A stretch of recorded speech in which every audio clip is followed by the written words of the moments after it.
हाय दोस्तों, अस्सलाम वालेकुम। आज मैं फिर से एक नई वीडियो के साथ आपकी खिदमत में हाज़िर हूं और आज मैं आपसे बात करने वाला हूं आज़ाद वीज़े के बारे में। मैंने ये मेरे हाथ में देख सकते हैं कुछ पॉइंट्स लिखा हूं, जो कि आज़ाद वीज़ा का ख़र्चा कितना होता है, आज़ाद वीज़ा में आकर आप कितना कमा सकते हैं, आज़ाद वीज़ा में आना चाहिए या नहीं आना चाहिए, और आज़ाद वीज़ा में कौन लोग आएंगे तो उनके लिए बेहतर होगा, आज़ाद वीज़ा में आना कितना बड़ा रिस्क है वो भी हम आपको बताएंगे। तो वीडियो को स्टार्ट करने से पहले आपसे एक छोटी सी रिक्वेस्ट करेंगे कि अगर आप मेरे चैनल में नए हैं तो प्लीज़ इस चैनल को सब्सक्राइब कर लें, और अगर आप मेरे वीडियो को फेसबुक पेज में देख रहे हैं तो इस पेज को फॉलो करें, लाइक करें, शेयर। तो आज का टॉपिक है आज़ाद वीज़ा के बारे में, और मैं आपको बताऊंगा कि आज़ाद वीज़ा में ख़र्चा कितना होता है। तो कम करके भी अगर माने तो आप 4.5 लाख 5 लाख रुपया के आसपास आपको खर्चा पड़ जाएगा, उससे कम का खर्चा आपको नहीं पड़ेगा, है ना। और ये आप किस टाइप के काम पे आ सकते हैं, जैसा कि एसी टेक्नीशियन है, प्लम्बर हैं, राजमिस्त्री है, ड्राइवर है, या फिर टाइल्स मेसन है। इस टाइप के काम पे आप आ सकते हैं आज़ाद वीज़ा में। कम से कम 5 लाख रुपया खर्चा पड़ेगा आपका, है ना। उसके बाद 3 महीने का आपका जो जिस वीज़ा लेकर आप आ रहे हैं उसका सिर्फ 3 महीने का वैलिड रहेगा यहाँ पे। उसके बाद फिर आपको पैसा लगा के कम से कम 1.5 लाख, इंडिया का कम से कम 1.5 लाख रुपया लगा के आपको फिर से 1 साल का इकामा लगाना पड़ेगा, है ना। उसके बाद अगर हम बात करते हैं कि आज़ाद वीज़ा में लोग यहाँ पे कितना कमा लेते हैं, तो एक दिन में कम से कम इंडिया का 5,500 से लेके 6,500 रुपया कमा लेता है। क्योंकि अगर हम एसी टेक्नीशियन की बात करते हैं ना, तो एसी टेक्नीशियन को एक दिन का 20 केडी, 22 केडी, 25 केडी तक मिलता है, जो कि इंडिया का कम से कम 5,500 से लेके 6,500 तक बन जाता है।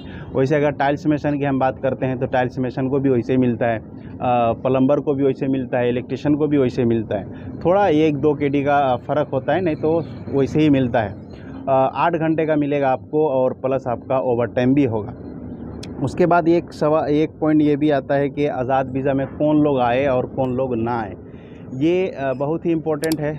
मैं आपको अच्छी तरीके से ये क्लियर कर देना चाहता हूँ कि आज़ाद वीज़ा में वो लोग तो बिल्कुल भी ना आए जिनका यहाँ पे कोई नहीं है, या फिर इससे पहले कोई रह के नहीं गया है ना। वही लोग आए जिनका कोई है यहाँ पे अच्छा रिलेशन है, या फिर उनका कोई रिश्तेदार में से है, या फिर कोई उसका अच्छे कांटेक्ट में है, और सेम फील्ड में वो भी है जिस फील्ड में आप आना चाहते हैं, है ना। तभी आप आएँ, तब आपके लिए बेहतर होगा, आप सक्सेस होइएगा।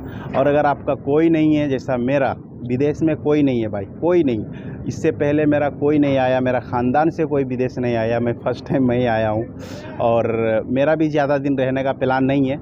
बस कुछ पैसा वैसा जमा करके इंशाल्लाह अपने देश को निकल जाना है।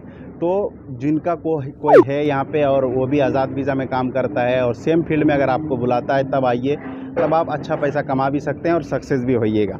दूसरा चीज़ है कि आज़ाद वीज़ा में कितना कमाते हैं, सैलरी कितनी होती है। तो यहाँ पे मैं आपको पहले बता दिया कि आज़ाद वीज़ा का सैलरी वैसे कुछ होता नहीं है ना। आज़ाद वीज़ा में सैलरी उन लोगों को मिलता है जैसे आज़ाद वीज़ा लेकर कोई मेडिकल लाइन में आते हैं, जैसे लैब टेक्नीशियन में कोई आया, या फिर कोई अकाउंटेंट में आया, ऑफिस लाइन में आया, तो उन लोगों को एक सैलरी के बेस पे रखा जाता है। लेकिन अगर आप लेबरी टाइप का काम पे आते हैं, जैसा कि टाइल्स मेसन है, इलेक्ट्रिशियन है, एसी टेक्नीशियन है, तो आपको दिन के हिसाब से 8 घंटे का मिलेगा। तो एक मोटा मोटी मैं आपको बता दूं, कम से कम 350-400 केडी महीना का आप उठा लीजिएगा, है ना। यानी महीना का इंडिया का तकरीबन एक महीना का मतलब महीना का हो जाएगा कम से कम 80-85 हज़ार, 75-80 हज़ार आप कमा सकते हैं कुवैत में एक महीना में आज़ाद वीज़ा लेकर। अब इसका मेन क्या चीज़ है कि आपका ख़र्चा आपका पूरा रहेगा, आपका रूम रहेगा, आप कहीं पर काम पे जा रहे हैं तो आने जाने का भाड़ा, यानी 1 साल का फिर इकामा, उसके बाद फिर आपका खाने का खर्चा, मेडिकल, सारा चीज़ आपका खुद रहेगा।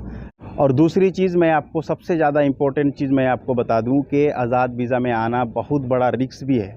क्योंकि अगर मान लीजिए आप इलेक्ट्रिशियन के काम पे आए, आज़ाद वीज़ा निकाल कर आप इलेक्ट्रिशियन के काम पे आए, और अगर आपको काम नहीं मिला, यानी नहीं मिला कि मतलब कि आपको लेट हो रहा है, 2 महीना 3 महीना गुजर गया, उस तरीके का काम नहीं मिल रहा है, तो आप सोचेंगे कि हम दूसरा काम कर लेंगे। तो नहीं, आप बिल्कुल दूसरा काम नहीं कर सकते हैं। आपका काम के हिसाब से जो वीज़ा निकला है वो आप वही काम कर सकते हैं, दूसरा काम आप नहीं कर सकते हैं, है ना।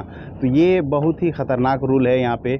आप जिस काम के लिए वीज़ा निकाले हैं आप वही काम कीजिए, दूसरा काम नहीं कर सकते हैं। अगर आप काम करते हुए पकड़े गए, या फिर पुलिस आपको बगैर इकामा का पकड़ लिया, तो आपको सीधा इंडिया भेजेगा, और आप जो भी पैसा लगा कर आए हैं सारा नुकसान होगा।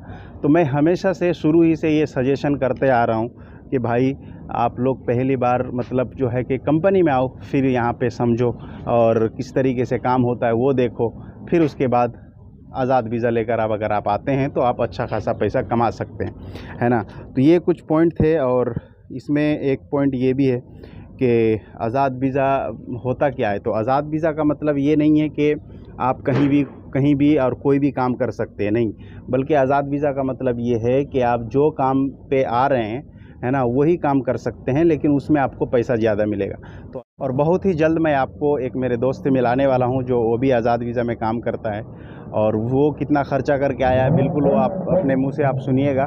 वो लैब टेक्नीशियन में है, हॉस्पिटल में जॉब करता है, उनकी सैलरी क्या है, सारी चीज़ के बारे में आपको वो भी बिल्कुल लाइव दिखाएंगे, है ना। बस जुमा के दिन हम उनसे मिलने जाएंगे और वीडियो बनाएंगे, फिर आपको पूरा पता चल जाएगा कि आज़ाद वीज़ा में आने से कैसा क्या। तो ये आज की एक छोटी सी जानकारी थी। तो चलिए वीडियो को यहीं से ख़त्म करते हैं। चलते चलते आपसे एक छोटी सी रिक्वेस्ट करेंगे कि अगर आप मेरे चैनल में नए हैं तो प्लीज़ इस चैनल को सब्सक्राइब कर लें, और अगर आप मेरे वीडियो को फेसबुक पेज में देख रहे हैं तो इस पेज को फॉलो करें, लाइक करें, शेयर भी कर दें। और चलिए, थैंक यू, अस्सलाम वालेकुम।